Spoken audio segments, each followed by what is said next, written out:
হরে কৃষ্ণা। রাতে রাতে আজকে আবার চলে আসলাম তোমাদের কাছে আরেকটা ছোট্ট ভিডিও নিয়ে। তো দেখো, আজকে ভিডিওটা দেখবে, পুরো সম্পূর্ণ ভিডিওটা দেখবে, তাহলে বুঝতে পারবে এটা হচ্ছে একটা রাসের ভিডিও। তো দেখো, আজকে থেকে প্রায় আমি এক সপ্তাহ আগে মাসির বাড়িতে বেড়াতে গিয়েছিলাম। তোমার মাসি ওরা গুয়াহাটিতে থাকে।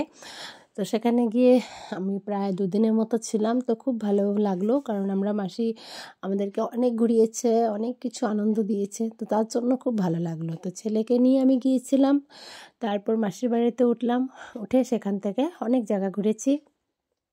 তো আসার আগের দিন মাসি বলল যে চল আজকে একটু আমরা মির্জাতে যাব, রাস হচ্ছে সেখানে, খুব সুন্দর রাস, দেখলে খুব ভালো লাগবে।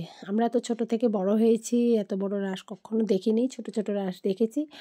তো মাসির সাথে বেরিয়ে পড়লাম রাস দেখার জন্য।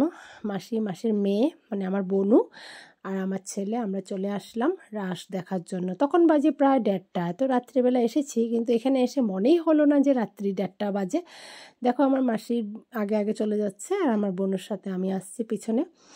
তারপর এখানটায় এসে এত ভালো লেগেছে, মানে কি বলবো, মনেই হচ্ছিল না যে রাত্রি 1:30 বাজে। এখানটায় মনে হয় যেন সন্ধ্যা, কারণ সন্ধ্যা 6টা-7টার সময় আমাদের এখানে যে সমস্ত মানে যেরকম ভিড় থাকে, সেখানে কিন্তু রাত্রি 1টা-1:30 পর্যন্ত এই সেম একই রকম ভিড়।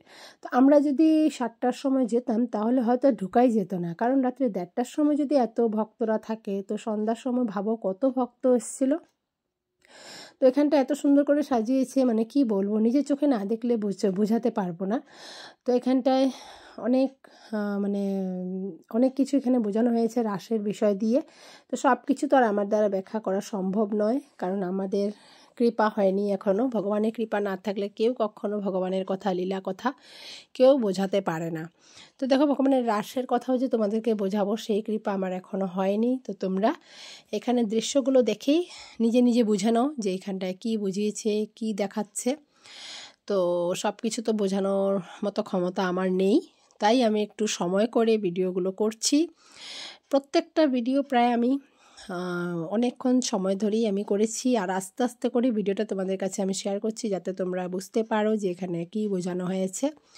তো সম্পূর্ণ ভিডিওটা করার পর তারপর আমরা একটু প্রোগ্রাম দেখলাম, কারণ সেখানে সেই দিন খুব সুন্দর গান হচ্ছিল, প্রোগ্রাম হচ্ছিল।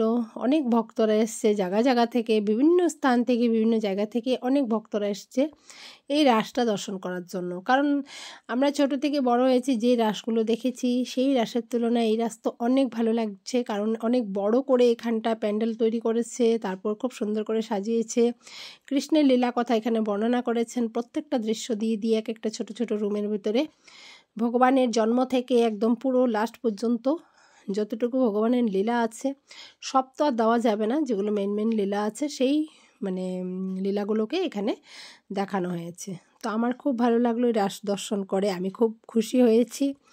তারপর আমি আমার মাসির মেয়ে মানে বোনু, আমরা একসাথে সেখানটায় বহুত আনন্দ করে চা খেয়ে তারপর আমরা বাড়ির দিকে রওনা হয়েছি। তো তোমরা পুরো সম্পূর্ণ ভিডিওটা দেখো, এখন অবধি শেষ হয়নি। দেখতেই পাচ্ছ যে এখানে কী কী রাসের কথা এখানে উল্লেখ করেছে। মহারাস, এটা হচ্ছে সবচেয়ে বড় মহারাস। আরেকটা বড় রাস আছে, সেখানে আমরা যেতে পারিনি কারণ সময় হয়ে উঠছিল না, তাই এখানটায় আমরা মির্জার রাসটাই দেখলাম। এটাই আমার কাছে অনেক ভালো লাগলো। তো যদি ভালো লেগে থাকে অবশ্যই একটি রাধে রাধে কমেন্ট করবে। আবার আমি নতুন আরেকটা ভিডিও নিয়ে আসবো। তো ছোট ছোট যখন দৃশ্যগুলো দেখেছি, এবার একটা বড় দৃশ্যের মধ্যে চলে আসলাম।